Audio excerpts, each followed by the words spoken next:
जय हिंद दोस्तों। BEd classes में आप सभी का बहुत बहुत स्वागत है। तो चलिए दोस्तों, आज हम इस क्लास में लैंगिक पहचान के बारे में जानकारी के देंगे, अध्ययन कराएंगे, जो आपके सेमेस्टर 4 के लिए बहुत ही महत्वपूर्ण है।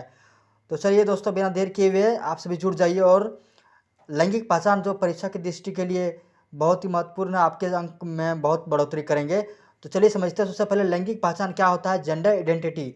तो हम इससे तरोताज़ा है, इसलिए आप सभी को बताना चाहता हूँ कि लैंगिक पहचान जो है, उसका अर्थ लैंगिक पहचान वह संप्रदाय, वह अवधारणा है जो किसी को पुरुष या महिला होने का बोध कराता है।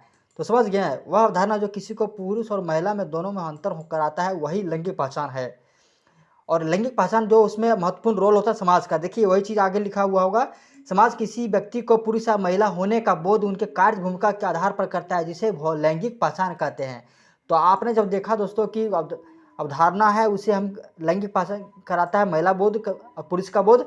लेकिन समाज जो पुरुष और महिला दोनों के बीच को उसको रोल देता है कि वो उस रोल में महिलाएं क्या करेंगी और पुरुष क्या करेंगे, तो उनके कार्य के आधार भूमिका के आधार पर करता है, जिसे लैंगिक पहचान कहते हैं। तो चलिए दोस्तों, इसी कड़ी में और कुछ जानते हैं इसके बारे में, ताकि आप यदि लॉन्ग क्वेश्चन है तो इससे आप विस्तृत लिख सकें, इसके व्याख्या कर सकें।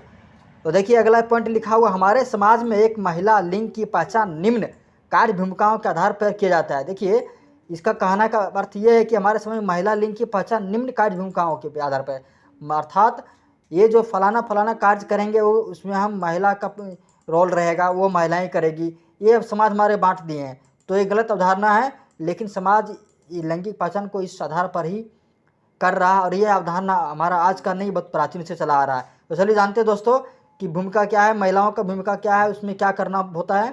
पहला देखिए, इसमें घर परिवार का खाना बनाना है, ये महिलाओं को भूमिका बना दिया कि महिलाएं बनाएंगी खाना। दूसरा, अपने घर परिवार जनों का ध्यान रखना, ये बन गया कि महिला लिंग की पहचान की उसका भूमिका है, जो है महिला को घर परिवार को जो है ध्यान रखना। तीसरा, अपने बच्चों का लालन पालन करना, अरे घर के समस्त बच्चों का देखभाल करना, घर के समस्त ज़रूरतों की चीज़ को ध्यान देना और बताना एक दूसरे को कि क्या आगे करना है, सभी से अवगत रहना कहाँ क्या है सो। अगला, घर आंगन को स्वच्छ रखना, ये महिलाओं का ही मतलब उसका कार्य है, भूमिका माना गया कि महिलाएं करती है। ये विश्वास समाज कर दिया है, सबके बीच एक भ्रांति फैली हुई है कि महिलाएं करती है।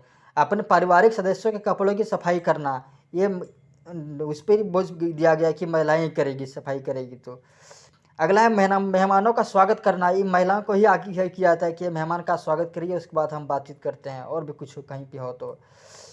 वहीं पुरुष का समाज में निम्न भूमिका होती है, वहीं महिला का भूमिका तो आपने समझ लिया। वहीं पुरुषों की भूमिका देखें तो उसमें घर के ज़रूरतों की पूर्ति करने के लिए पुरुषों को भूमिका दिया जाता है, पुरुषों को रोल दिया जाता है कि आप इसमें कार्य को भली बात है पुरुष ही कर सकते हैं अच्छे से, तो उसमें पुरुष ही भाग लेते हैं, पुरुष को ही करना पड़ता है। दूसरा, बच्चों की शिक्षा दीक्षा पर ध्यान देना, ये पुरुष को ही ध्यान देना पड़ता है, उसी का रोल है, उसी की पहचान है कि वो पुरुष ही करेंगे। तीसरा है घरेलू कार्यों में मदद करना, घरेलू कार्य के सभी ज़रूरत चीज़ जो ज़्यादा मजबूती वाला, ज़्यादा अच्छा चीज़, ज़्यादा ज़रूरत का चीज़ रहेगा, वो पुरुष को ही करने होंगे। जो ज़्यादा भारी चीज़ होगा, ज़्यादा हार्ड वर्क रहेगा, उसी को करने होंगे। वो रोल दिया गया क्योंकि महिलाएं नहीं कर सकती, फैली हुई दिमाग में ऐसा क्या चीज़ है महिलाएं सब कुछ कर सकती है, जो पुरुष कर सकती है हमारे विचार से महिलाएं भी कर सकती है। तो चलिए, ये धारणा गलत फैला हुआ है, ये समय पर इसे ख़त्म करना ये बहुत बड़ी चुनौती है। ये हमारे देश ही नहीं, पूरे संसार की एक चिंताजनक विषय है, जो हमें हमारे लिए बहुत बड़ी चुनौती है। तो ये हमें इसके उखाड़ के फेंकना है और सभी को जगाना है, और भेदभाव को हमारे विचार से भेदभाव को बिल्कुल ख़त्म करना है। चलिए आगे देखते हैं, घरेलू कार्यों में मदद करना, ये तो आपने जान लिए। सभी सदस्य को के स्वास्थ्य देखभाल करना, ये हमारी देखभाल है पुरुषों की। कठिन से कठिन भारी कार्यों को करना, ये पुरुषों को रोल दिया गया कि कठिन कठिन कार्य करेंगे तो जेएनसी करेंगे। परिवार के सभी सदस्यों हेतु सुख सुविधा प्रदान करना, इन्हीं का रोल है कि आप सुख सुविधा देंगे तो आप किस प्रकार देना है, आप ही को करना है। आपकी जो है फाइनेंशियल आप ही को देखना है, आर्थिक व्यवस्था आप ही को देखना है, सारा कुछ करना है, पुरुषों को ही करना है।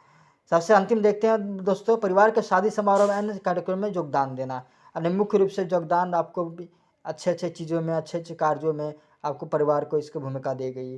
तो आज के लिए बस दोस्तों इतना ही, आप समझ गए भली बात ही, जिसमें आप समझ गए कि पुरुषों और महिलाओं को किसके आधार पर उसको बांटा जाता है। और आपने समझ भी लिया कि लैंगिक आधार, लैंगिक पहचान क्या है, लैंगिक पहचान किसे कहते हैं, उसकी परिभाषा सहित आपने व्याख्या सहित समझ गया। जो आपके ये हमने जो भूमिका बताया महिला और पुरुष के बारे में, ये बहुत ही आपके परीक्षा की दृष्टि से महत्वपूर्ण है। और आप हमें उम्मीद है कि आप एक एक पॉइंट पर आप बहुत सारे लंबे क्वेश्चन के आंसर को व्याख्या करके आप पूर्ण नंबर से आप ला सकते हैं, आप परीक्षा में अच्छा स्कोर कर सकते हैं। दोस्तों आज के लिए बस इतना ही, बहुत बहुत धन्यवाद। और आप इसी तरह जुड़े रहिए। और जय हिंद, जय भारत। अपना बहुत ख्याल रखिएगा, अपना बहुत ध्यान रखिएगा। जय हिंद।